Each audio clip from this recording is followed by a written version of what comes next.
안녕하세요. DJ 미아입니다. 오늘의 사연 시작해보겠습니다. 여러분은 신을 믿으시나요? 저는 종교도 딱히 없고 믿는 신은 없지만 저는 사람과 사람 사이의 인연의 힘을 믿어요. 결국 우리가 살면서 겪게 되는 모든 일들은 사람이 하는 일이고 그렇기에 내가 지금 이 자리까지 무사히 올 수 있었던 건 모두 사람들의 덕분이란 생각을 가끔 하곤 하죠. 오늘 제가 들려드릴 사연 역시 그 인연의 힘, 사람의 힘에 관한 이야기입니다. 참 묘하고 묘한 인연이 이어져 여러 사람의 삶을 바꾸게 된 제 이야기를 지금부터 시작해보겠습니다. 저는 고시촌에서 엄마랑 같이 분식집을 해왔어요. 저희 엄마는 오랫동안 같은 자리에서 분식집을 하셨고 자연스럽게 제가 그 가게를 이어받게 됐죠. 가난한 고시생들이 무슨 돈이 있다고 그걸 다 시켜. 그냥 떡볶이 하나만 시켜. 어차피 남을 거 내가 서비스로 줄라니까. 저희 엄마는 고시생들, 학생들이 오면 떡볶이 하나만 시켜도 김밥에 튀김까지 서비스로 끼워주던 분이었고 그래서 저희 가게엔 고시생들의 발길이 끊이지 않았죠. 물론 맛도 끝내줬고요. 남편도 고시생 시절 저희 가게 단골 손님 중 한 명이었어요. 가게에 거의 매일같이 오던 남편과 자주 오가며 보다가 눈이 맞았고 그렇게 연애를 시작하게 됐죠. 연애 시절부터 남편 사시 공부하는 뒷바라지를 제가 다 했어요. 남편은 공부만 잘했지 실생활에선 허점투성이인 사람이라 하나부터 열까지 챙겨줄 게 너무 많은 사람이었거든요. 옆에서 뒤치다꺼리 하면서도 그래도 나름 재밌는 연애 시절이었어요. 장모님, 제가 꼭 빨리 변호사 돼서 영주랑 장모님 호강시켜드릴게요. 걱정하지 마세요. 아이고, 아주 힘이 불끈불끈 다 나네. 결혼하기 전부터도 남편은 저희 엄마를 장모님이라고 불렀고 늘 호강시켜드리겠다는 말을 달고 살았죠. 하지만 바람과는 달리 남편은 사시패스 문턱 앞에서 번번이 계속 미끄러졌어요. 이게 고시 중독이 걸리고 자꾸 사람 미치게 만드는 이유가 뭔지 알겠더라고요. 아예 큰 점수차도 아니고 너무너무 아깝고 아쉽게 자꾸 떨어지니까 자꾸 더 매달릴 수밖에 없는 거예요. 저희가 연애 시작하고 난 후로 벌써 3번째 떨어지던 해에 남편은 결국 제 앞에서 눈물을 보이고 말더군요. 합격하고 나면 멋지게 프로포즈하고 싶었는데 미안하다. 자기야, 왜 울어? 합격은 내년에 또 하면 되지. 왜 울어? 울지 마. 합격 확인하고 무릎 꿇고 프로포즈 하려고 했는데 다 물 건너갔어. 이제 끝이라고 끝. 당신 솔직히 나 한심하지. 매번 떨어지기나 하고 당신한테 짐만 되고 당신이 나 버려도 나 떠나도 나 이해해. 나 같아도 이런 놈 뭘 믿고 결혼할까 싶어. 사실 몇 년 만나면서 결혼 얘기도 자연스럽게 오가긴 했었거든요. 그런데 눈물까지 흘리면서 미안해하는 남편을 보니 마음이 더 아프더라고요. 지금 생각하면 뭘 잘했다고 울기까지 해? 싶은데 연애 시절엔 많이 좋아했으니까 뭐 그런 마음이었죠. 좁고 힘든 고시원 생활하는 남편이 안쓰럽기도 했고 좀 더 안정적으로 공부했으면 해서 저는 오히려 제가 역으로 프로포즈를 했어요. 기열 씨, 난 당신 믿어. 내가 합격할 때까지 잘 뒷바라지 해줄 테니까 한번 열심히 살아보자. 그러니까 나랑 결혼해 줄래? 남편은 아직 이룬 것 하나 없는 자기를 믿어준 제게 고마워했고 그렇게 저희는 부부가 됐어요. 결혼식 소박하고 간단하게 올리고 제가 분식집 일 열심히 하면서 남편 공부하는 걸 계속 뒷받침해줬죠. 다행히 저희 분식집이 워낙 잘 되다 보니까 당분간은 괜찮겠다 싶었어요. 하지만 남편은 끝내 사시제도가 폐지될 때까지 합격을 하지 못했어요. 그렇다고 10년 가까이 계속해온 게 이 공부인데 어떻게 포기하겠어요. 결국 로스쿨에 진학했고 졸업 후 코스 밟아 변호사가 됐습니다. 어렵게 변호사가 됐지만 또 그걸로 끝이 아니잖아요. 경력도 없는 신입이 바로 사무소를 낼 수 있는 것도 아니고요. 일단 경력을 쌓아야 하니 취업을 해야 했는데 변협 연수 마치고 취업할 곳 찾는 데만 몇 달을 보냈죠. 그러다 마침내 부티크 로펌에 들어가게 됐고요. 아, 혹시 모르시는 분들을 위해 알려드리자면 부티크 로펌이란 건 왜 한두 가지 분야만 전문적으로 취급하는 로펌들 있잖아요. 그런 로펌들을 일컫는 말이에요. 예를 들면 이혼 전문 로펌이나 기업 기술 자문 전문 로펌, 스타트업 자문 전문 로펌 이런 식으로 특정 분야가 있는 거죠. 뭐 좀 더 쉬운 예로는 자동차 사고만 전문으로 다루거나 이혼만 다루거나 이런 것도 일종의 부티크 로펌인 거고요. 아무튼 로펌에 들어가던 날 남편은 저를 업고 춤까지 췄어요. 여보, 그동안 당신 고생시킨 거 미안해. 내가 앞으로는 호강만 시켜줄게. 나 진짜 열심히 살아볼게. 나 믿어준 만큼 내가 앞으로 두고두고 더 잘할게. 그리고 장모님, 정말 감사합니다. 못난 사이 그동안 예뻐해 주신 거 너무 감사합니다. 호강시켜드리겠다는 약속 너무 늦어졌지만 잊지 않았어요. 꼭 지키겠습니다. 저희 엄마한테 고맙다고 큰절까지 올리는 남편이었죠. 저희 엄마는 김서방 장하다, 자랑스럽다 하며 좋아하셨고요. 근데 사람이 처음 마음 오래가는 거 참 쉽지 않더라고요. 변호사 되고 초반엔 그렇게 두 사람 덕이라고 고맙다고 큰절까지 해대던 인간이 점점 조금씩 태도가 바뀌기 시작하는 거예요. 그런데 변한 건 남편뿐만이 아니었어요. 원래 저희 시가 사람들은 저희 집에 엄청 고마워하고 약간 저자세였던 사람들이었거든요. 시가 쪽이 특별히 집안이 좋은 편도 아니고 오히려 형편이 좀 좋지 않아서 남편 사시 공부 때 뒷바라지 해줄 형편이 못 됐단 말이죠. 그것 때문에 남편은 우리 집에서 뒷바라지 하기 전까지 고시 공부하면서 생계 때문에 알바까지 해야 했어요. 그래서 합격이 더 늦어지기도 한 거고요. 그러니까 저희 집에서 더 도와준 거였고 결혼하고서 첫 집도 저희 친정에서 보태줬고요. 그러다 보니 늘 사돈 어른께 감사하다 전해드려라. 영주 네가 참 고생이 많다. 면목이 없다. 고맙다. 그러던 사람들이었어요. 그런데 남편 변호사 되고 나니 이제 자기들까지 같이 급이 달라졌다고 생각하나 봐요. 저를 볼 때마다 한마디씩 얹기 시작하더군요. 너는 이제 변호사 와이프도 됐는데 좀 신경을 쓰고 다녀야 하는 거 아니니? 같은 회사 사람이라도 마주쳐봐라. 어디 널 변호사 와이프로 보겠냐? 부엌대기 같이 입고 다니는 거 보고 이 집에서 파출부로 일하는 사람인 줄 알겠다.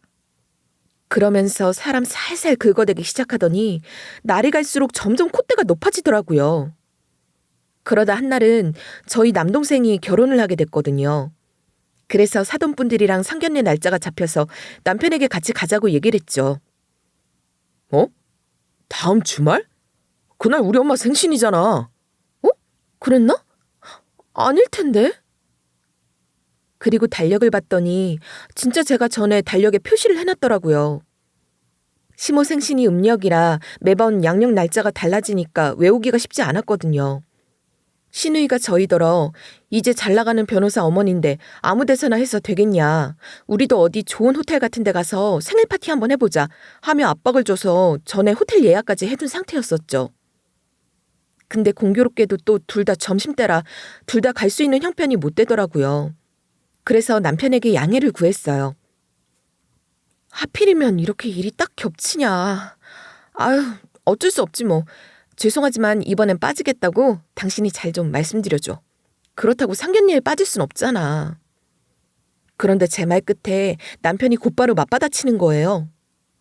그럼 우리 엄마 생신은 빠져도 되고? 아니, 그래도 된다는 건 아니지만 어떻게 할 수 있는 게 아니잖아 지금. 아니다. 그러면 혹시 어머님 생신을 저녁으로 바꾸면 어떤데? 그럼 나 둘 다 참석할 수 있는데. 뭐? 그럼 우리 엄마가 너 때문에 시간까지 바꿔야 돼? 그 호텔 예약 잡기가 얼마나 어려운데. 열흘 전이면 이미 시간 다 찼지. 남편은 제게 버럭 화를 내더군요. 때문에 좀 다투게 됐죠. 남편이랑 다투고서 저도 마음이 좀 무거웠어요. 시모 생신이라고 모이는데 뭐 저라고 빠지고 싶겠냐고요. 근데 글쎄 남편은 그걸 또 그새 시가에다 쪼르르 일러버린 겁니다. 시모가 바로 전화와서는 저더러 따져대는 거예요. 예, 너는 결혼한 지가 지금 몇 년이 됐는데 아직도 너희 친정일이 우선이냐? 여자는 결혼하면 출가 외인이랬다. 아무리 너희 친정에 일이 있어도 시댁 일이 우선이지. 나도 애 셋을 결혼시켰지만 상견례 그거 별거 아니다. 양가 부모만 가면 됐지 남자 쪽 누나까지 얼굴 비쳐 뭐래. 꼭 그렇게 우리 집 일 빠지고 니네 친정일에 가야겠다 이거니? 거기서 열이 확 뻗치더라고요. 원래 더 정식대로 인사하려면 제 남편도 같이 가는 게 맞지 않나요? 저도 결혼한 사람이고 남편도 우리 집 식구 중 하나니까 상견례 때 얼굴 비치는 게 맞잖아요.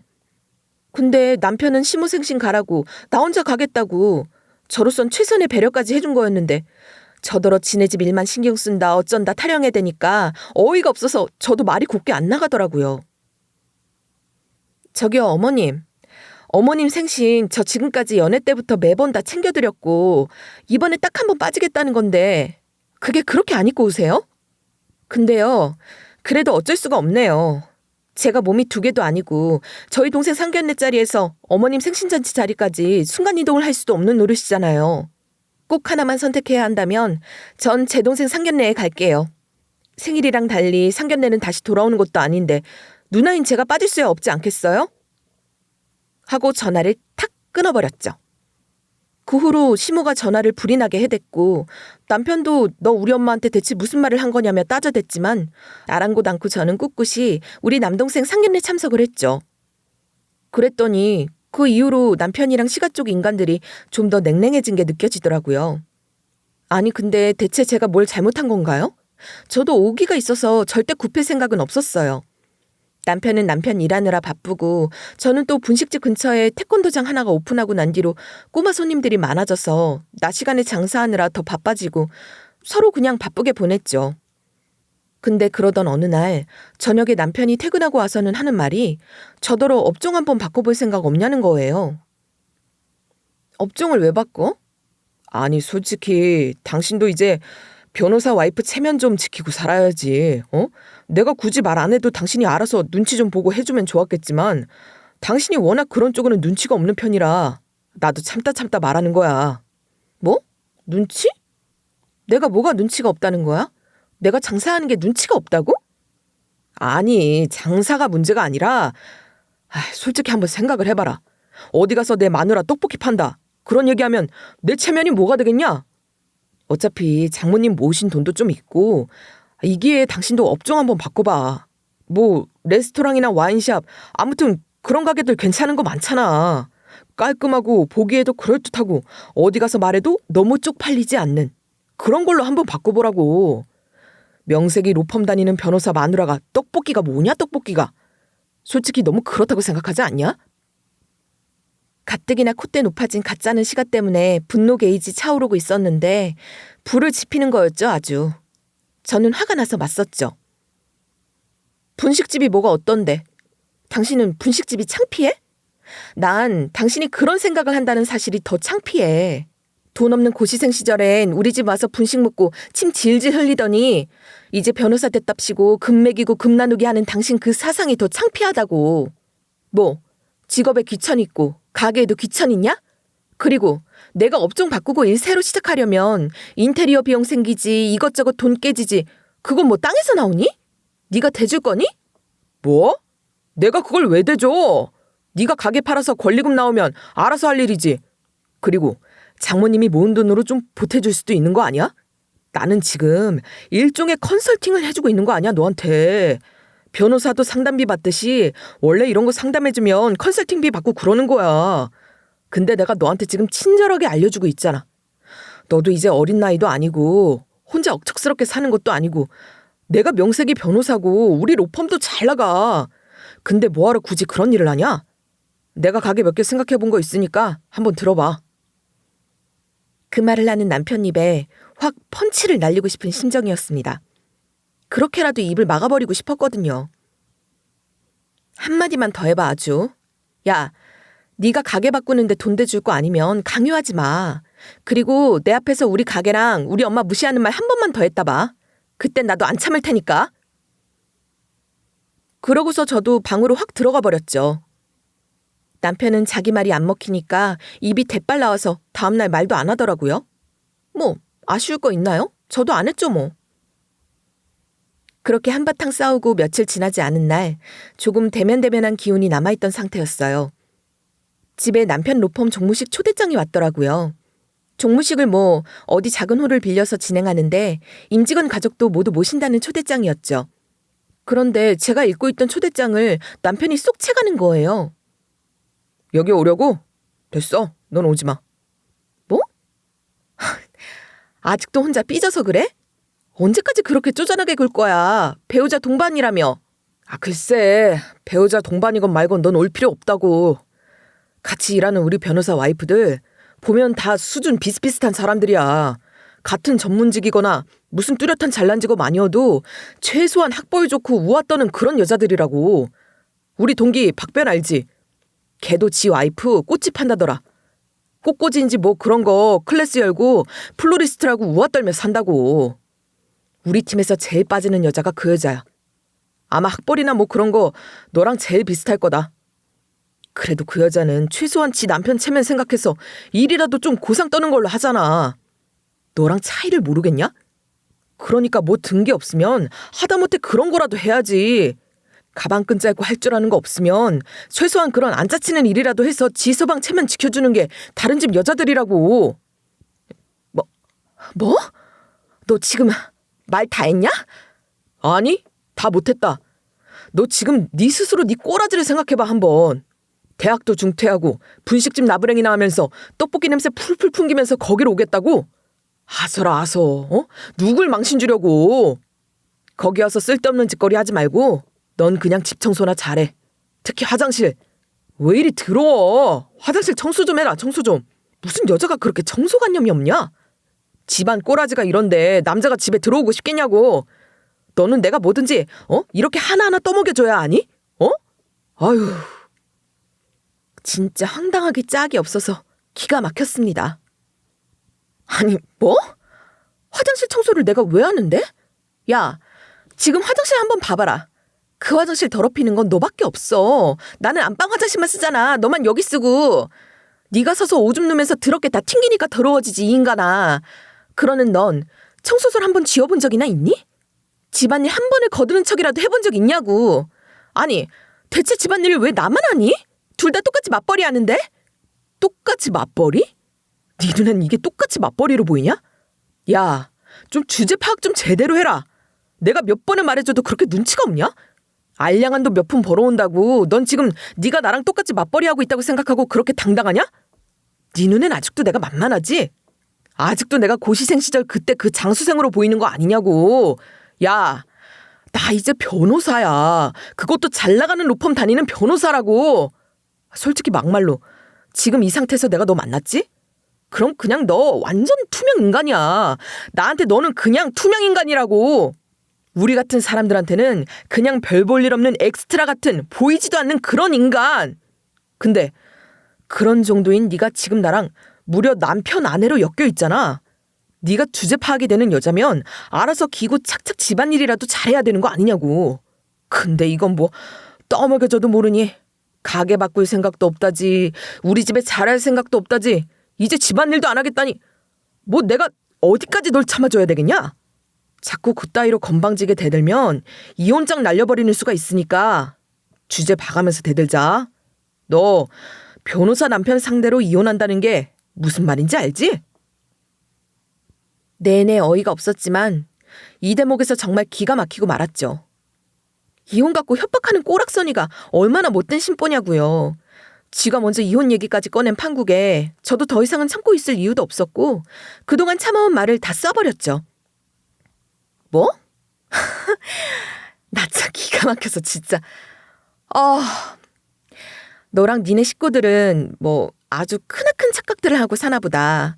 니들 뭐 먹고 살면 그렇게 오만해지니? 아주 뭣도 아닌 것들이 변호사 배지 하나 달았다고 단체로 어깨에 힘들어가서는 지나가던 개도 웃겠다. 야, 내가 분식집 바꿔라 마라 해댈 때도 그래도 네 가정 욕까진 하기 싫어서 참았는데 너나 너희 식구들이나 진짜 수준하고는 참. 네가 언제부터 변호사였는데? 니네 집이 뭐가 그렇게 잘났는데? 진짜 속보이고 뻔하다 뻔해. 지금 나 만났으면 내가 너한테 투명인간이라고? 웃기고 있네. 난 지금 너 같은 새끼가 우리 가게 왔으면 팔지도 않고 오뎅국물 뿌려서 내쫓아버려. 어디서 되도 않는 알량한 거 갖고 우쭐대면서 갑질해대고 있어? 뭣도 없는 게. 야, 너 미쳤어? 어디서 말을 함부로 짓거려? 내 말 안 끝났잖아. 똑바로 들어. 야, 너 지금 내가 며칠 전에 가게 안 바꾼다고 해서 아직도 꼬라지 부리는 모양인데 다시 한번 말하지만 우리 엄마가 물려주신 가게 절대 그런 식으로 정리 안 해. 정리를 하더라도 내가 다른 데 관심이 생겨서도 아니고 너랑 니네 식구들이 하는 그런 알량한 말 몇 마디에 바꾸는 짓 안 한다고. 은혜도 모르는 배은망덕한 새끼가 어디서 주제 파악도 못하고 날뛰는 건 내가 아니라 너야 이 새끼야. 멍청해가지고서는 사시도 매번 떨어져서 빌빌대고 돈 한 푼 없이 그지같이 우리 집 와서 얻어쳐먹을 때는 언제고 이제 와서 뭐? 주제 파악을 해? 주제 파악은 네가 해야지 그지 새끼야. 지가 언제부터 잘나가는 변호사였다고. 그게 다 누구 덕인 줄도 모르고 지랄을 떨고 있어 지랄을. 착각도 정도껏 해야 할 거 아니야 이 새끼야. 그날 저희 부부는 결혼 이후 가장 크게 싸웠어요. 완전 막말의 끝을 달린 개싸움이었죠. 그렇게 대판 싸우고 일주일 동안은 서로 말 한마디 않고 지냈습니다. 그리고 그날 단단히 열이 받은 저는 바득바득 칼을 갈았죠. 종무식 날만을 기다리면서요. 남편의 로펌 종무식 날 시작 시간에 맞춰 저는 기어이 그 장소에 나타나줬습니다. 일주일 넘게 말도 안 하고 있었고 그렇게 크게 싸웠으니 남편은 제가 거기에 나타날 거라고는 생각도 못하고 있었겠죠. 야! 네가 여길 왜 와? 여기가 어디라고? 왜? 내가 뭐 못 올 때 왔니? 남편이 제 옷을 잡아 끌면서 딴에는 주변 눈치 살피느라 목소리 낮추고 뭔 복화술 하듯이 말하더라고요. 여기 와서 체면 깎이게 하지 말고 따라 나오라느니 혼자 뭐라 중얼대는데 그러거나 말거나 저는 단상만 보며 박수치고 있었죠. 곧이어 정혜준 대표님의 인사 말씀이 있을 예정이오니 임직원분들과 내빈 여러분들께서는 자리에 착석해 주시면 감사하겠습니다. 대표가 단상에 올랐고 남편은 결국 저를 밖으로 내보내는데 실패하고 별 수 없이 투덜거리면서 자리에 앉았어요. 곧이어 대표는 인사말을 시작했습니다. 그리고 인사말이 끝나가는 듯 보이던 무렵 대표는 갑자기 제 쪽을 바라봤죠. 그리고 제가 이 로펌을 세우게 된 계기가 된 분이 바로 이 자리에 계십니다. 영주 씨, 잠깐 올라와 주실 수 있으실까요? 그러면서 손으로 저를 가리키는 거였죠. 그러자 남편은 이게 어떻게 된 일인지 몰라 충격을 먹었고 이게 뭐냐며 설명하라는 눈치였지만 저는 아랑곳 않고 대표 소개 멘트에 맞춰 단상으로 올라갔습니다. 사실 저는 이 로펌의 대표와 아주 특별한 인연을 가진 사이였거든요. 학창시절 저는 원래 육상선수였어요. 어릴 때부터 다른 건 몰라도 뛰는 것 하나는 자신이 있었죠. 체전 나가서 메달 딴 적도 있고 계속 운동을 하다 대학도 육상 전공으로 가게 됐고요. 어느 날이었어요. 대학 내 훈련실에서 혼자 체력 단련을 한창 하다가 너무 힘이 들더라고요. 엄마가 해준 떡볶이 생각이 나더군요. 엄마가 해준 떡볶이는 당장 못 먹지만 분식집 가서 포장이나 좀 해야겠다 싶어서 나왔는데 웬 남자가 걸어가는 모습이 보이는 거예요. 자세히 보니 제가 경력개발센터에서 들은 프로그램에 강연자로 오신 분이었어요. 그리고 그때 그 강연자분이 바로 지금 남편 회사의 로펌 대표였고요. 당시에는 선배님이라고 부르지 않았지만 나중에 친해진 후 선배님이라는 호칭을 쓰기 시작했으니 지금부터는 대표를 선배로 칭하도록 할게요. 당시에 그 선배님은 우리 학교를 졸업하고 변호사가 된 분이었어요. 저희 학교 내에 있는 경력개발센터에서는 졸업한 학교 선배들이 와서 강연을 해주는 프로그램이 있었어요. 저희 학교 학생이면 학점을 위해 필수적으로 프로그램 하나는 들어야 해서 저는 그 프로그램을 신청했던 거였고 제가 신청한 회차 때 강연을 한 분이 바로 그 선배였습니다. 우리 학교 선배에다 잘 나가는 변호사라고 하니 나름 기대를 갖고 강연을 들었죠. 근데 그때 강의를 듣고 나서 너무 실망스럽더라고요. 강의 내내 횡설수설하질 않나 말도 버벅거리고 무슨 말을 하는지도 잘 못 알아듣겠는 거예요. 아니, 변호사란 사람이 무슨 말을 저렇게 못해? 강의 준비도 하나도 안 해오고 무슨 낮술이라도 한 잔 걸치고 온 사람 아니야? 그러니까 아니 선배랍시고 후배들 앞에서 하는 강연이라고 너무 준비도 안 해왔네. 뭐야 진짜. 학생 상대로 하는 강연이라고 무시하는 것도 아니고. 횡설수설 앞뒤도 맞지 않는 강연에 학생들이 다들 수근수근 거릴 정도였죠. 심지어는 고꾸라질 듯 넘어지면서 교탁에 다리까지 부딪히더군요. 앞에 있던 남학생이 괜찮으시냐고 물으니 겨우 괜찮다고 하고 진짜 무슨 술이라도 몇 잔 걸치고 온 사람 아닌가 싶더군요. 아무튼 그래서 첫인상이 되게 안 좋았었죠. 뭐 그래도 어찌저찌 강의는 대충 끝이 났고 저는 강의 끝나고 개인 훈련을 하다가 분식집에서 떡볶이를 포장해가지고 가다가 그 선배를 마주친 거였어요. 그런데 아까 횡설수설했던 게 아파서였던 건지 식은땀도 막 흘리고 상태가 되게 안 좋아 보이더라고요.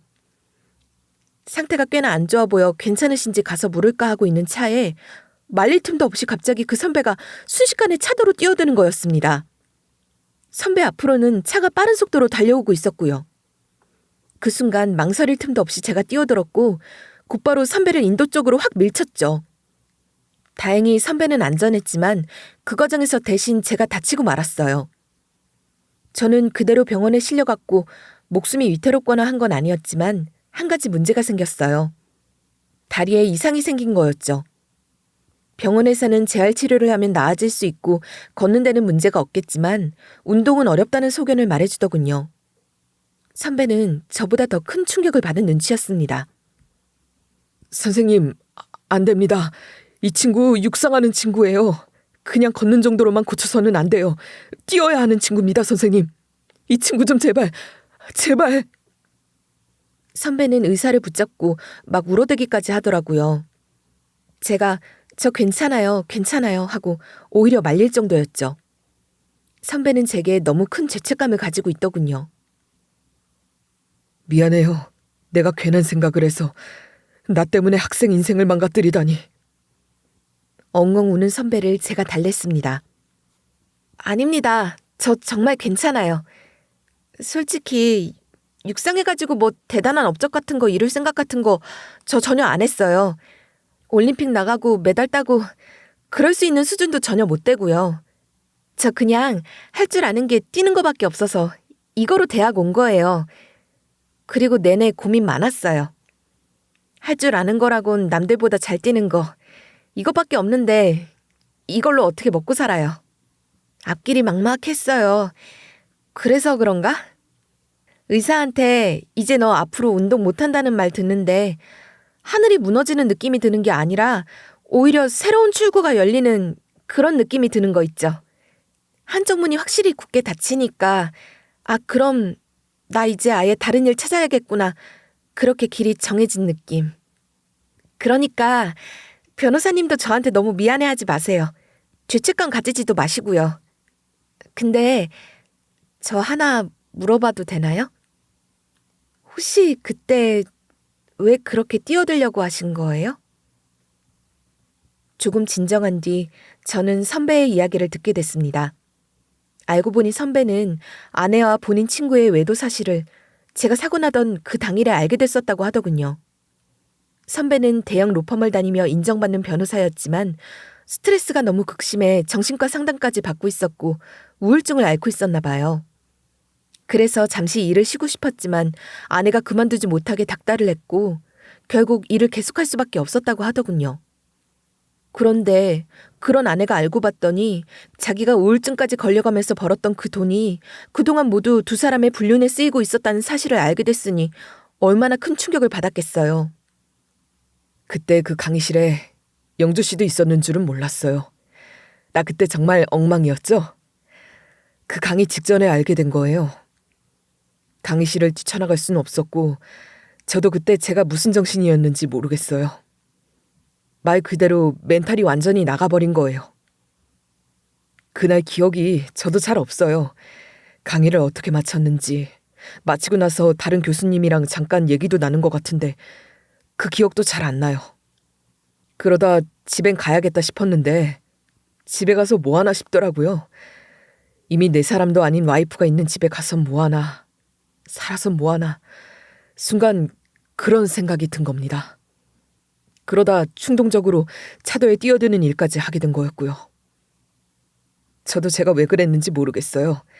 그냥 그 순간 정신이 반쯤 나간 상태로 모든 걸 끝내고 싶다는 그런 마음에 나도 모르게 차도로 나간 것 같아요. 그런데 제가 아니라 학생을, 영주 씨를, 이렇게 어리고 앞길이 창창한 사람을 이렇게 망치게 됐으니 이제를 어떻게 하면 좋겠어요. 선배는 또다시 눈물을 보이더군요. 모든 치료와 재활비는 책임지고 다 대주겠다며 운동도 할 수 있게 해주겠다는 선배를 붙잡고 말했습니다. 제가 아까 한 말, 그냥 대충 위로하려고 한 말도 아니고 다 진심이에요. 저는 운동만 바라보고 살아온 사람이 아니라 운동 말고는 뭘 할 수 있을지 몰라 그냥 그것만 해온 사람이라고요. 근데 이제 저한테는 이거 말고 무수한 가능성이 생긴 거예요. 저 선배님 말씀대로 아직 어리고 할 수 있는 일은 많아요. 그러니까 저한테 너무 미안해 하시지 마세요. 저한테 진 빚 갚으려면 쓸데없는 생각 말고 부디 잘 사시고요. 제가 구해드린 목숨인 거 아시죠? 다시는 스스로 목숨 버리는 일 따위는 하지 마세요, 선배님. 아, 선배님이라고 불러도 괜찮죠? 저희 같은 학교니까. 저는 선배에게 그렇게 허튼 생각 않고 잘 살겠다는 약속을 받아냈죠. 이후 선배는 내 치료와 재활비를 대주며 계속 나를 살펴줬고 저희는 부쩍 친해졌어요. 서로 얘기도 많이 나눴고 같은 학교 선후배로서 서로에게 힘이 돼주는 관계가 됐죠. 선배는 재활을 해내는 저를 보면서 본인도 더 살아갈 힘이 생긴다며 우울증 치료도 하고 이혼 소송도 성공적으로 해냈습니다. 그리고 시간이 흘러 지금 이 로펌을 세운 후 이 자리까지 오게 된 거였고요. 이 정도로 가까운 관계인데도 남편에게 이 선배에 대한 얘기를 전혀 하지 않은 건 몇 가지 이유가 있었어요. 일단 가장 큰 이유는 남편이 연애 당시 질투가 엄청 심해서였어요. 제 휴대폰에 있는 남자 번호만 봐도 질투를 하고 지우면 안 되냐고 할 만큼 남편은 질투가 심했죠.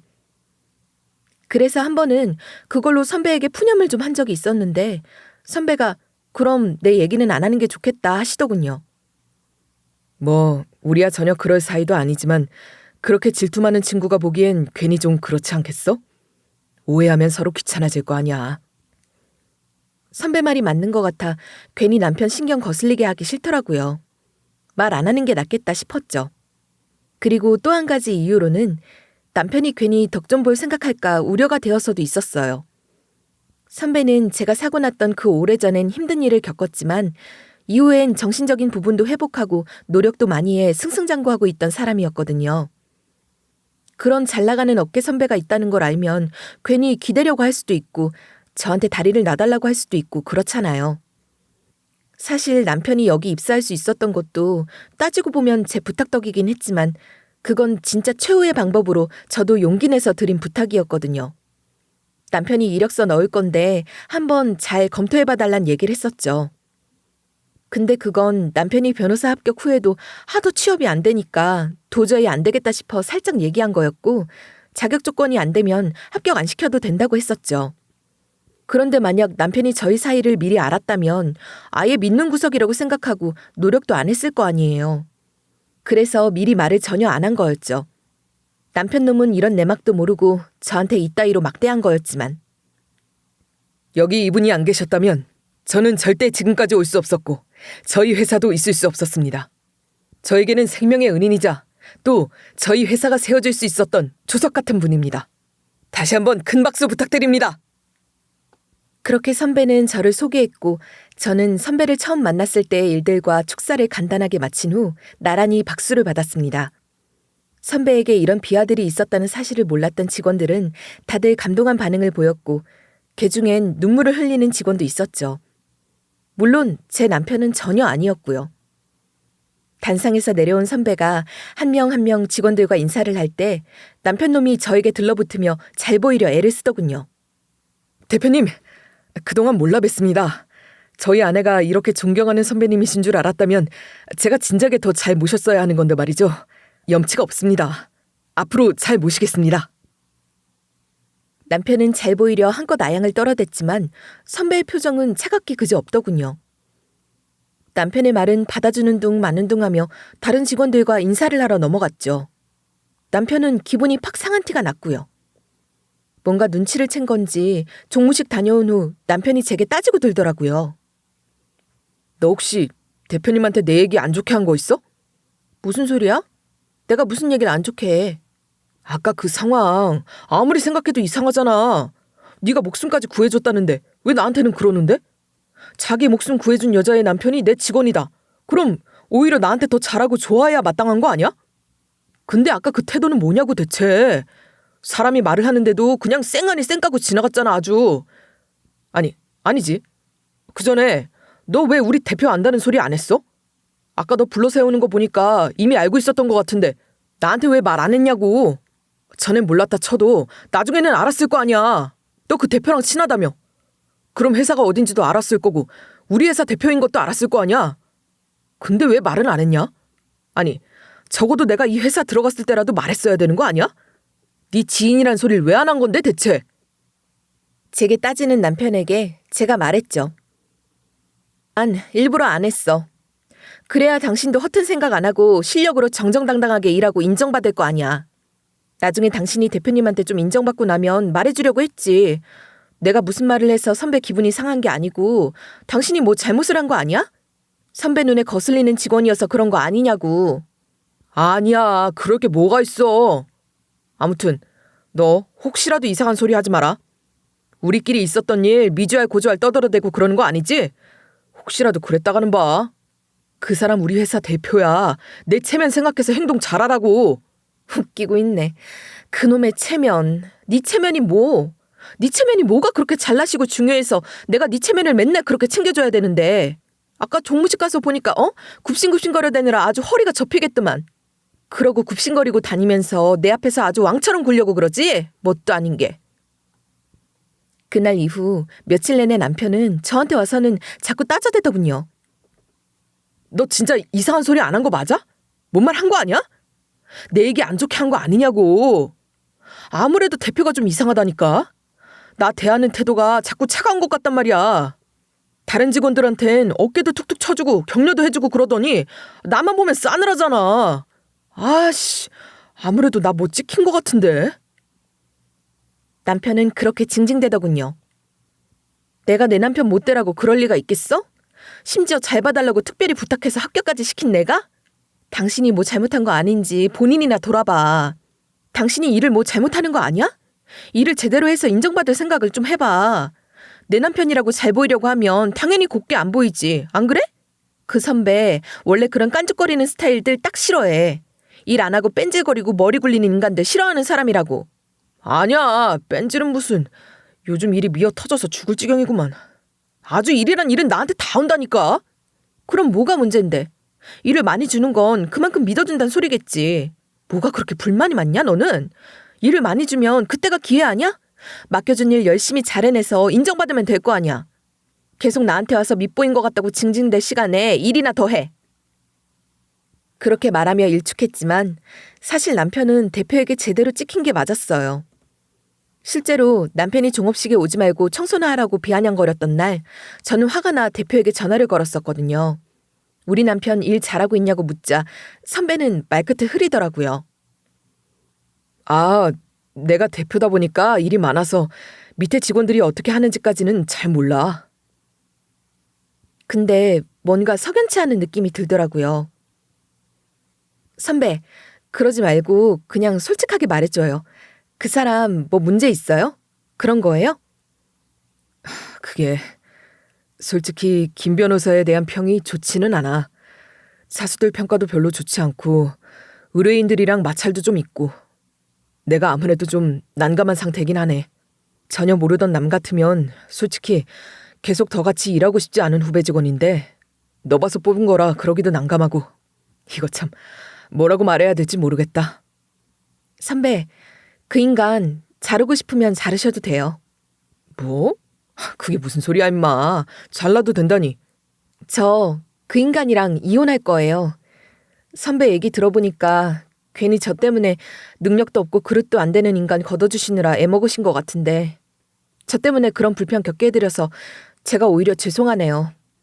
자격도 안 되는 놈 계속 데리고 쓰시게 해서 죄송해요. 그러니까 이제 자르셔도 돼요. 선배는 화들짝 놀랐지만 이내 남편에 대해 얘기를 하더군요. 사실 평판도 너무 안 좋고 말들이 많았었다고요. 그래서 더 이상 저 때문에 잘 봐줄 필요 없으니 그냥 해고하시라고 말했죠. 이후 선배는 종무식이 지나고서 계속 남편을 엄청 굴려댔나 봐요. 뭐 아무리 일 못하는 직원이고 평판이 별로라고 해도 아무 계기 없이 무턱대고 해고를 시킬 수는 없잖아요. 아무래도 자르려면 명분이 있어야 할 테니 나름대로 방법을 쓰신 거겠죠. 일부러 어려운 일을 더 줘서 계속 못 해내고 함으로써 해고할 명분을 만든 거였죠. 만약 못 버티다 나가면 더 좋은 거고요. 안 그래도 변호사들이 업무 과중에 야근이 흔한데 남편한테 일을 완전히 더 몰아준 거죠. 남편은 또 나름 눈치는 있어가지고 자기가 아무래도 밉보인 것 같으니 어떻게든 한번 잘 보여보겠다고 그 일을 다 받아가지고서는 끙끙대면서 어떻게든 처리해보려고 애를 썼죠. 결국 집에까지 끌고 와서 야근하고 밤을 새고 그렇게 하루에 2-3시간씩 자면서 일에만 매달리더군요. 그런데 가뜩이나 일 못하고 실수 많던 인간이 그렇게 잠도 못 자면서 해낸 일이 완벽할 리가 있겠어요? 결국 수면 부족으로 대형 사고를 칠 뻔한 모양이었어요. 남편이 일한 이 로펌은 스타트업 자문을 전문으로 하고 있는데 기업에 필요한 기술을 쓰는 데 있어서 법적인 부분도 엄청 중요하거든요. 지적재산권에 문제가 없는지, 규제받을 수 있는 가능성은 없는지 등등 고려할 사항들이 많으니까요. 그런데 남편이 같은 업종의 스타트업 기술 자문을 해주다가 그걸 비슷한 업종의 다른 기업에 자료를 보내려고 하는 치명적인 실수를 저지르고 만 거예요.